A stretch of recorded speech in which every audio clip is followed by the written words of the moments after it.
Hi, this is a review of the Olympus E-420 or Evolt E-420 dSLR.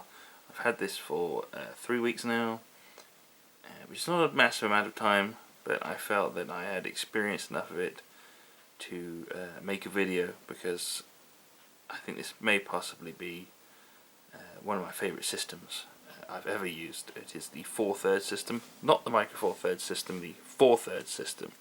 It is a DSLR. It has a mirror, it has a mirror box, and it has a Micro 4/3 sensor. Micro Four Thirds is mirrorless. It's much smaller, but the colours you get out of that are more similar to the colours from a modern day camera. These pre-2010 DSLRs, they seem to want to copy. I'm going to say a thing that everyone hates. They seem to copy film more than say a 2014 DSLR or a 2024 DSLR or 2024 mirrorless, because they don't do DSLRs anymore. We haven't done DSLRs since 2018. So what makes this so special is the colours, the format of the pictures. It's 4:3, so you actually, this here, what I'm filming on, is 3:2, I believe. So you're actually getting somewhere like this. You're actually getting a little bit cut off, but it lends itself to Instagram better, and you learn to see the world in a different way. It's very strange. A lot of us are very used to a very wide, almost 35mm sort of look, and this is 4:3. It does not even 4:5. It's very odd to use, but you do get used to it. The lenses are absolutely tiny. This is the equivalent of a 80 to 300. This is the 40 to 150. This is an older one with an external focus. I have a 70 to 300 over there that is twice the length of this, obviously, because this is a 40 to 150, so obviously it's going to be shorter, but the equivalency is a 300mm on the long end and a short end 80mm. I paid £40 for this. I paid £70 for this, plus with the lens, so the body, the lens, a battery. It came in a box with a couple extras, like a little cover for the eyepiece there. I took this mainly have used this on holiday at a beach, in a town, in a city, and I'll show you some of the pictures. So I'll show you pictures from the beach. Okay, so you can see, the colours are really nice. They're bright, they're vibrant, they're quite pastel-y. It's mostly up to my editing, but I've noticed that with my Nikon D200, my Canon EOS 100D, they're not, the colours can be quite normal. They'll be quite just like straight up saturated, normal, blah blah blah.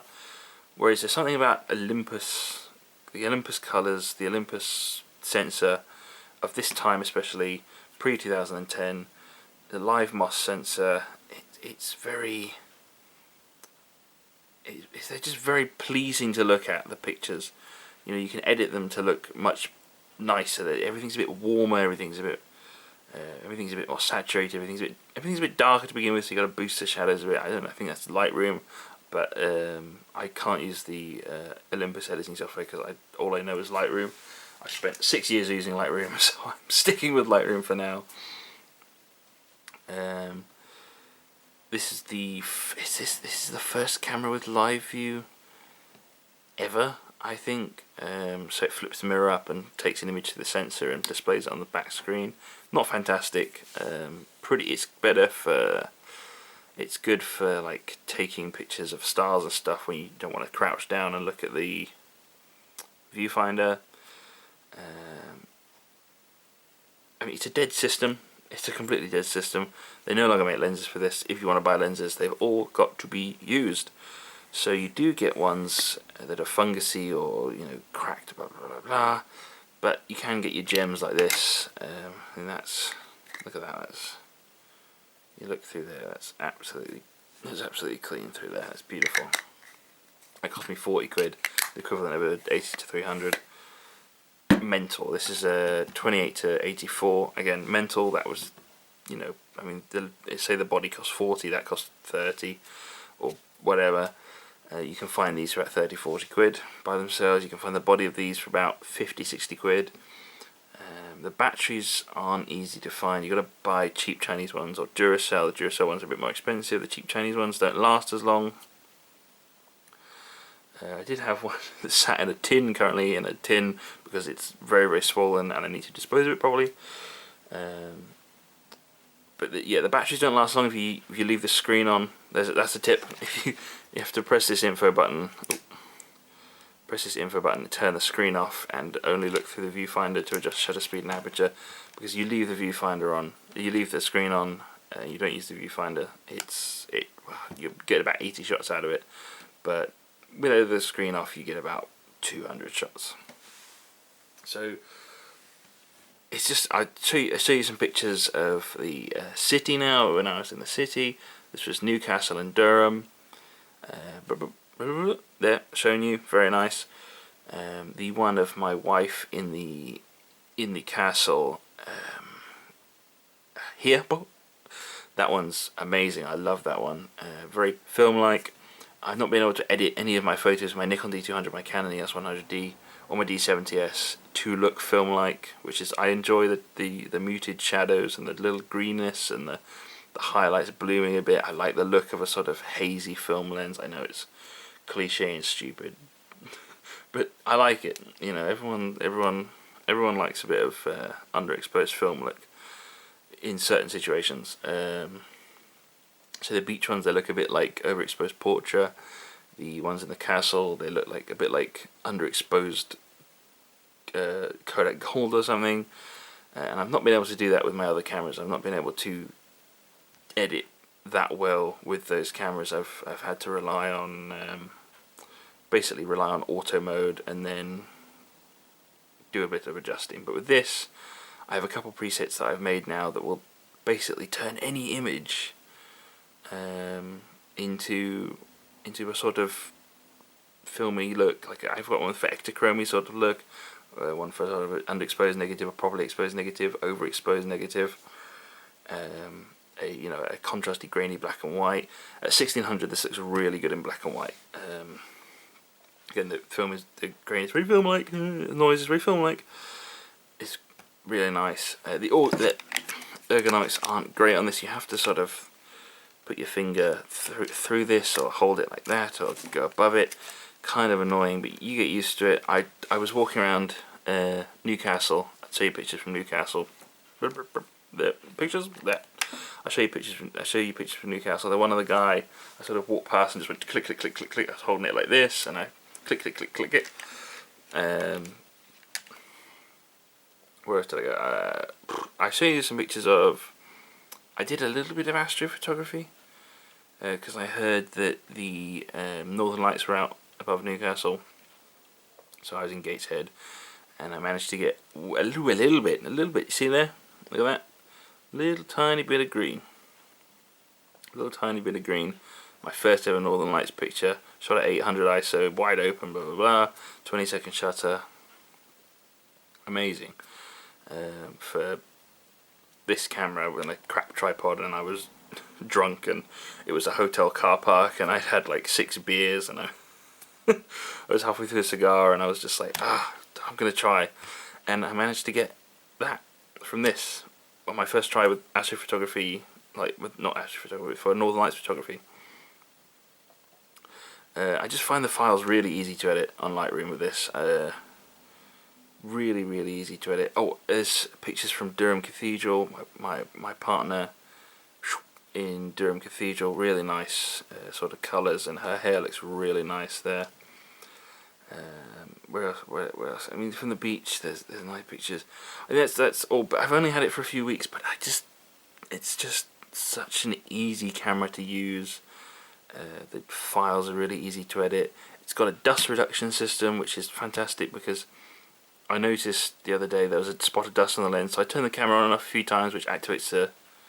So if you turn that on, you see that little... That is the supersonic wave filter or something, subsonic wave filter, something wave filter, I think. And it's a little piece of glass in front of the sensor that goes, and it'll just shake the dust off. So fantastic, brilliant. It's got all these modes, but you only need SMAP, really, PASM, MAPS, ASPM, whatever you call it, however it's laid out. That's all you need, really, because you've got basically everyday shots, landscape shots, street shots, astrophotography mode. That's what I go through. Program mode for my everyday shots, because I don't completely mind what a photo looks like, as long as a photo is well composed and has feeling. I don't mind, oh, is the background blurry, oh, is the background infra, blah, blah, blah, whatever. If it's got feeling, I'll take the shot. Street photography mode, I want to keep my shutter above 125 to 200, because I've got shaky hands and I'm walking around and I'm going from the hip. Landscape mode, obviously set that to f8 to f11. Wait for the, wait for the camera to stop shaking. Press the button, go. And obviously then you've got a long exposure mode with the M there, manual. But it works perfectly well on auto. The flash will pop up when it needs to. So if you stick a 25 2.8 on there, stick it on auto. You can just click away in a bar or whatever and get loads of good pictures of your mates. As I said, it's just amazing what you get for 70 quid. I've seen them go for 150 to 200 quid for the E520, the E620. But mainly, the E420 is a E520 or an E620 with a few less features. It's basically the same sensor, I believe. So, the E400, E410, E420, E450, basically the same thing. Just no vibration reduction mode. I think this is one of the first cameras, maybe apart from Pentax, their vibration reduction, so it would inbuilt optical stabilization, so it's not in the lens, it's in the body, which is very handy. I do want an E520 for that reason. An E520 and a 25 2.8 would be a fantastic street photography camera. But again, this is a great camera for like most things, except for like studio work, because it doesn't come with a great selection of flash gear. It doesn't come with a sync port. It doesn't, the flashes are harder to find. I noticed that my manual flashes that don't have, that only have one pin, don't really work well with this camera. I think you do need the FL36 or the FL50R to make that work properly, because I was trying to do some flash photography on the beach, in a beach cave. I was trying to bounce it off the walls, and I got this picture. It's a nice picture. My wife looks like a friggin' mermaid. She's beautiful. But it took a lot to get that picture out, because it was so dark in the cave, and I had to boost everything, and the flash just wasn't working. The only flash I had with me was a Canon 450EX or something, and it's for ATTL for their film cameras, but it works on manual mode on my Nikon, but it doesn't work on manual mode on this. So I was really hoping, because I could put it on 1/16 and get a nice bounce off the cave wall, but it just didn't work. I didn't test it before I went out, because I'm an idiot. But yeah, it's a bloody brilliant camera. If you can pick one up, I'd recommend picking one up. They are really nice to use. The lenses are fantastic for the price. The lenses are fantastic for the size. This lens is, it's nice and short, nice and what's the opposite of girthy? Slim.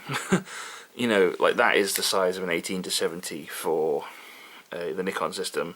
So that's like an 18 to 105, 18 to 70 size there, but that is the equivalent of 40 to 150 because of the sensor size. It's half the size. The ratio is really nice. 4:3 ratio is really nice. The colors are great. Just fantastic camera, fantastic lenses, fantastic sensor, everything. As I said, not great for what did I say it wasn't great for? It's so good, I just can't think what it's not good for. No, it's not good for studio work. That's what I said. Not great for studio work because it just doesn't have the features of a studio camera. It doesn't have a flash sync port. It doesn't have support for like wireless flash or strobe lights or anything. Unless you have steady lights and a wide lens, you're going to be on a tripod. You're going to be using, you know, half a second exposures. Your model's going to look slightly blurry if they move. The flash is quite nice. And like, if you want to do direct flash photography look with, you know, like in a bar, and you want it to look like a 90s picture, sure, go ahead. But yeah, not so great for studio work, but really good for like 90% of other stuff.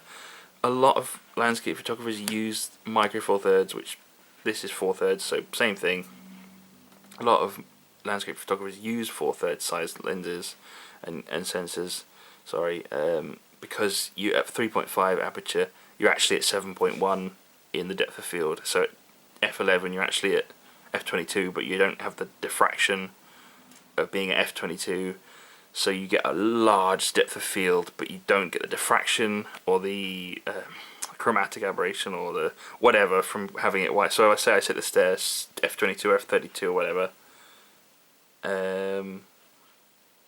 It would have diffraction, but it would have the depth of field of f22 at f11. If you get what I mean. The amount of times that equivalency has had to be explained to me, and I still don't get it entirely. And it's easier to do the maths because you just double the number. So with the Nikon, the Canon, you have to do 1.5, 1.62, or 1.7, blah, blah, blah, for the foveon sensors and the sigmas. This you just double it. So that's f28. That's 28 to 84, f7 to f10 to f11, something like that. The equivalent of. But it still lets in a 3.5 amount of light. You just get a different depth of field. Because the f number is a quantity of the lens barrel. The depth of field is a quantity of the sensor size. I believe. Again, I've had to have this explained to me so many times. Okay, yeah, no, fantastic camera, brilliant camera. Just a little ranty review of it. Show you all the pictures. Thanks for watching, and goodbye.